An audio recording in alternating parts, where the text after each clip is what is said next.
Bonjour et bienvenue sur la chaîne d'une certaine Elle. Aujourd'hui on se retrouve pour une nouvelle vidéo sur un thème qui vous plaira, je l'espère, le nouvel an chinois. Et ça sera presque un story time parce que je vais vous emmener revivre avec moi mon nouvel an 2018 en Chine. Dans cette vidéo je ne vais donc pas vous parler de comment fêter le nouvel an chinois quand vous êtes juste entre étrangers, parce que le nouvel an chinois c'est un peu comme notre Noël, vous voyez, c'est une fête familiale, et donc finalement si vous allez à Shanghai, à Pékin pour fêter le nouvel an chinois, il y aura finalement peu de choses à faire parce que ces villes-là se vident totalement pendant le nouvel an chinois, et même beaucoup de restaurants sont fermés, donc en fait c'est une période assez compliquée pour aller voyager en Chine. Mais si vous avez la chance d'avoir des amis chinois qui peuvent vous inviter, alors vous allez voir, c'est une expérience extraordinaire que je vous propose de suivre avec moi aujourd'hui.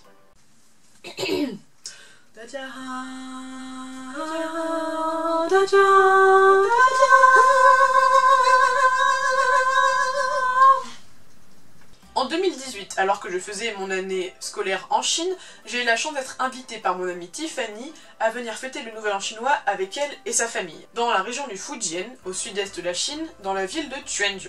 En 2018, le nouvel an chinois était particulièrement tard, puisque le nouvel an était entre la nuit du 15 février et du 16 février. Il est également à noter que Quanzhou et la région du Fujian sont des endroits où il fait beaucoup plus chaud en hiver, donc il faisait entre 15 et 20 degrés, donc ne vous étonnez pas si vous me voyez très légèrement habillée. Welcome to Fujian, Quanzhou et le soleil. Yay! Il fait super chaud. Enfin, il fait. En fait, je suis en plus les. Je mets pas trop de pieds.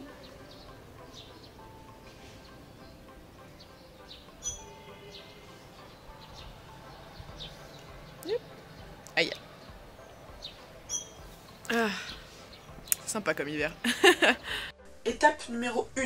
Les préparatifs. Je suis arrivée 2-3 jours avant le nouvel an chinois, du coup autant vous dire que la famille avait déjà commencé à faire quelques préparatifs, mais en ce qui concerne ceux que j'ai moi-même suivis, la première chose que nous avons faite, c'est d'acheter des cannes à sucre. Alors vous allez certainement vous demander pourquoi est-ce qu'on a besoin d'acheter des grands pieds de canne à sucre, mais je vais laisser mon ami vous expliquer, ça sera encore mieux. Ce sont deux cannes à sucre, c'est pour les mettre derrière la porte pendant la nouvelle an chinois. Ça veut dire on peut on peut se progresser pendant l'année. Elle est toujours plus haut comme une canne à sucre. Comme la canne à sucre. Il faut que y a la racine et puis et les pousses, les feuilles. C'est plutôt complet. Ce que je n'ai malheureusement pas filmé mais que j'ai quand même pensé à prendre en photo, c'est le transport de ces fameuses cannes à sucre depuis le magasin jusque chez mon ami, en voiture. C'était cocasse, c'était très cocasse. Nous sommes ensuite allés acheter quelques lanternes et autres décorations rouges. Vous vous demandez peut-être pourquoi le rouge. Alors le rouge est la couleur qui porte chance en Chine. Il faut que vous sachiez que donc chaque nouvelle année en Chine, il y a aussi un nouvel animal du zodiaque qui est mis en avant. Et donc l'année où j'étais c'était l'année du chien, mais cette année ça va être l'année du rat. Et en fait, lorsque c'est votre animal qui va arriver sur la nouvelle année, vous êtes censé vous habiller en rouge parce que vous êtes un peu à l'honneur. Et donc cette année, étant donné que ça va être le rat, je suis un peu à l'honneur, voilà. La veille du nouvel an chinois. Hello tout le monde, nous sommes le 15 février 2018 et donc aujourd'hui commence officiellement la cérémonie du nouvel an chinois. Aujourd'hui c'est la veille et du coup là on s'est réveillé très tôt, 7h30 pour aller acheter du petit déjeuner et après on va faire un peu un rituel, je sais pas trop quoi. Et je vais essayer de vous documenter dans la journée. Et demain aussi. Et voilà. La veille du nouvel an chinois est un jour très chargé finalement. Et donc vous allez certainement devoir vous réveiller très tôt. C'est en tout cas ce que j'ai dû faire. On devait se réveiller entre 7h30 et 8h, donc ça piquait un peu. Mais il a fallu qu'on aille au marché pour acheter les dernières provisions nécessaires. Et je tiens aussi au passage à vous montrer à quoi ressemble un marché en dehors des grandes villes, pour vous montrer à quoi ça ressemble un marché plus chinois.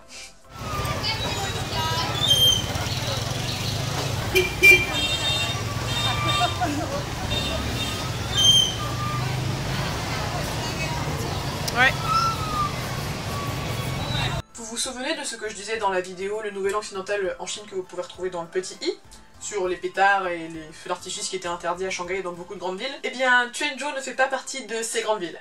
En effet, à Quanzhou, les pétards commencent à partir de 9h du matin et ne s'arrêtent pas avant minuit.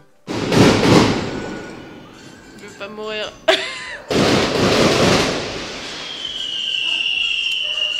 C'est l'heure des pétards et des feux d'artifice apparemment. La première grande étape du Nouvel An chinois en ce jour de veille du Nouvel An chinois, c'est le rituel aux ancêtres. Ce qui se passe, c'est que les familles font des prières à leurs ancêtres décédés et font des prières aux esprits de manière générale pour pouvoir avoir de la chance pour cette nouvelle année. Mais encore une fois, je laisse mon amie vous expliquer car elle le fera bien mieux que moi. Ça signifie un très bon souhait pour la nouvelle année. On espère que nos ancêtres peuvent nous conforter, ça nous regarder d'en haut. Oui. Comment dire, can bless us. Comme ça.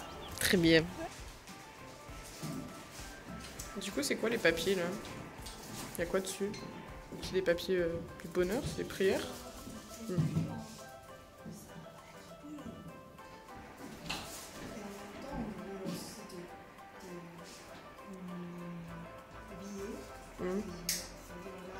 Ah ouais? Pour le ciel.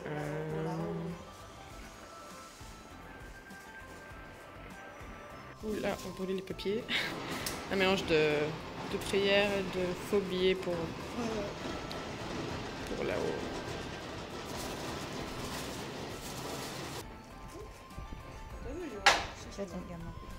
那是没关系。锡纸，对，锡膜。Ces caractères-là? 就是汉字。是汉字，oui. 平安 ça veut dire sécurité, 安全，平安，发财。生意，les affaires, business. Du coup, vous avez eu la chance de voir un vrai chinois. Et du coup, là, on range tout parce qu'on va pas gâcher. Et du coup, on va tout ramener et on mangera ça, je sais pas quand. Ensuite, comme il est toujours relativement tôt, vous allez pouvoir aider en cuisine parce que le Nouvel An chinois, c'est aussi beaucoup de nourriture. Et donc, mon ami et moi avons donc aidé à faire des jiaozi, donc des raviolis chinois. Et je pense que vous allez très vite pouvoir deviner lesquels sont les miens et lesquels sont ceux de mon ami. Et pas de commentaires. En vrai, c'est... J'apprends. Comme je le disais plus tôt, le Nouvel An chinois c'est avant tout une fête familiale. Et qui dit fête familiale, dit un repas en famille. Alors il semble que de manière générale, on fait le déjeuner chez la famille maternelle et le repas du soir, donc le plus important, chez la famille paternelle. Mais en ce qui concerne mon ami, c'était l'inverse. Donc nous avons déjeuné avec sa famille paternelle le midi et nous avons dîné avec sa famille maternelle le soir. Alors là, on est dans la famille, la grand-mère, on est chez la grand-mère maternelle de Tiffany. Ce midi, on a mangé chez la grand-mère paternelle de Tiffany. Et du coup, là, c'est la veille, donc c'est le dîner de la veille du Nouvel An chinois avec la famille, donc avec plein de bouffe. Sauf que moi, je suis encore remplie du déjeuner, du coup, je n'ai pas faim. C'est super, on est content. Mais ça a quand même l'air sympa, donc on va bien manger.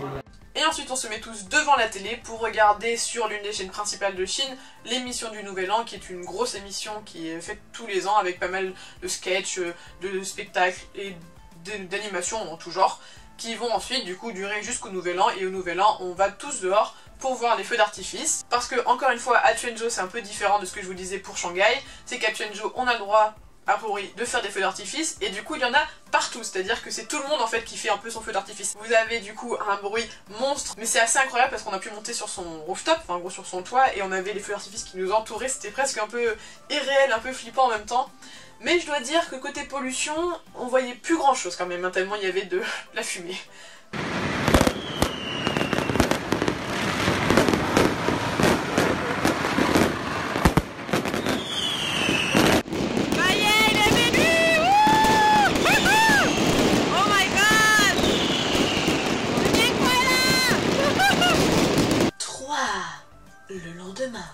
Le lendemain, c'est le jour du Nouvel An, donc c'est-à-dire c'est la nouvelle année qui commence, et donc c'est le jour où les gens qui sont de cette année-là doivent s'habiller en rouge, et ensuite c'est surtout le jour où on va voir des amis, voir d'autres personnes de la famille. On allait de famille en famille et on allait dire bonjour, on prenait un verre de thé, on recevait un hongbao et on repartait. C'était limite en 10 minutes top chrono, c'était très drôle. L'une des plus grandes traditions du Nouvel An chinois, c'est d'offrir donc des hongbao. Hongbao ça veut dire paquet rouge. Et donc les hongbao c'est des cadeaux, sauf qu'on met toujours de l'argent dedans, plus ou moins d'argent, et maintenant on fait même des hongbao par WeChat, enfin vous savez par application. De manière générale, les parents ou les personnes plus âgées offrent des hongbao aux enfants ou aux personnes plus jeunes. La tradition c'est que vous dites non, non, j'en veux pas, non, non, et puis au final vous le prenez, donc essayez de jouer un peu le jeu. En fait c'est surtout ça, le jour du Nouvel An, c'est que vous passez encore un peu de temps avec votre famille, avec d'autres familles, avec des amis, mais il n'y a pas vraiment, en tout cas mon ami n'avait pas vraiment de tradition particulière en plus de ça.